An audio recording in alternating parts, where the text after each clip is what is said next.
In the last two videos, we looked at phenomena that create high pressure spikes in pipes. But a lot of people rightly pointed out that very low pressure in pipes can be equally as dangerous. Hey, I'm Grady, and this is Practical Engineering. On today's episode, we're revisiting the water hammer video to take a look at negative pressure.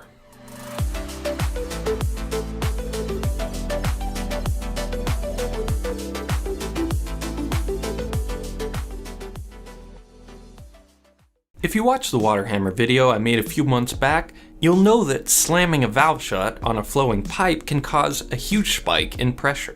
That's because the fluid inside a pipe has a lot of momentum, and fluids aren't compressible enough to absorb sudden changes in velocity. Spikes in pressure aren't always bad, but they can be dangerous if a pipe burst or just expensive by requiring stronger pipes with higher pressure ratings. But in that video, I didn't talk about what happens on the other side of the valve. So I'm revisiting that demonstration with a few modifications so we can get the full picture. Here's the setup. Valve, clear pipe, pressure gauge, more clear pipe, 50-foot garden hose,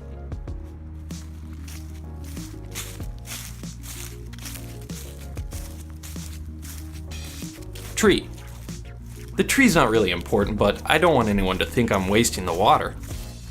You won't be surprised to learn that fluid flowing in a pipe downstream of a valve also has momentum, and that fluid also has a hard time stopping without a big fluctuation in pressure.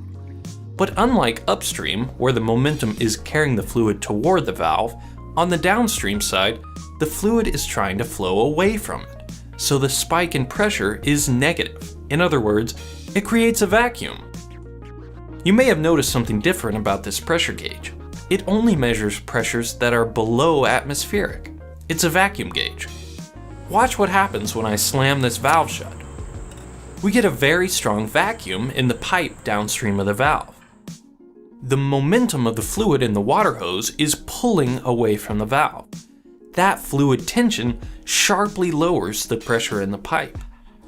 This trap bubble gives a pretty good indication of what's happening as well. This is pretty far from a laboratory setting. No offense to the backyard scientists, but I'm seeing a peak of more than 30 inches of mercury or 100 kilopascals below atmospheric pressure. That's a lot of vacuum. In fact, it's enough to pull dissolved gases out of solution with the water. Take a look at the spot just downstream of the valve when I slam it shut. A spontaneous cloud of fine bubbles forms as the vacuum pulls. This is dissolved gases coming out of solution with the water. When the pressure returns, the bubbles shrink, but they don't immediately go back into solution with the water, so you can still see a light haze, especially when I turn the valve back on. Very cool in this demonstration, but bad news if your pipe wasn't designed to withstand these types of pressures.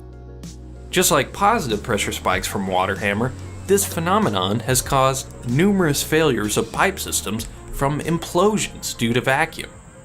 So how can this be avoided?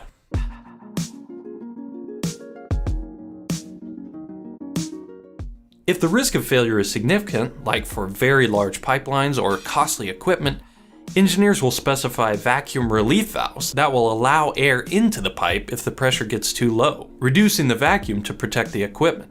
But the simplest solution is the same as discussed in the other water hammer video. Avoid sudden changes in velocity. Ask any firefighter and they'll tell you, you gotta close valves slowly. You still get a vacuum downstream, but much less of one.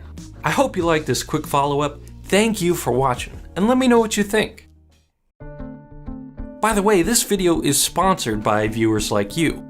Practical Engineering is not a high-budget enterprise, but it does cost money to buy these materials and hire animators to make these fancy graphics.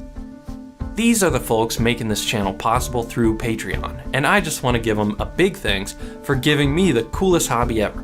Making videos that hopefully give the whole world a glimpse into the fascinating world of engineering.